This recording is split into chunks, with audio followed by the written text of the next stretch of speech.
ఆత్మ మాత్రము రూపాయి, పరమాత్మ రూపం రూపాయి. ఆత్మ మాత్రము రూపాయి, పరమాత్మ రూపం రూపాయి. నమస్కారం. ఇది 10 రూపాయల కాయిన్.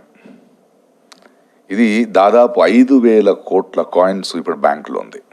దీనికి కారణం ఈ వాట్సప్, ఈ ఫేక్ న్యూస్లు, ఈ వదంతులు నమ్మి ఇది చెల్లదనుకుంటున్నాం. కాదు, ఇది చెల్లుతుంది.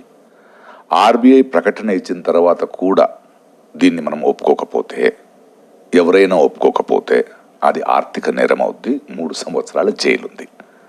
ఇది మన బాధ్యత. ఇది చెల్లే 10 రూపాయల కాయిన్. దీన్ని చూసారా? ఇది 10 రూపాయల బిళ్ళ. మన భారత ప్రభుత్వం, ముఖ్యంగా ఆర్బీఐ వాళ్ళు రిలీజ్ చేసిన 10 రూపాయల కాయిన్. అయితే దురదృష్టవశాత్తు మనం ఏమిటంటే ఈ వదంతులు నమ్మి, ఇది వాట్సాప్లో ప్రచారమైన ఈ వదంతులు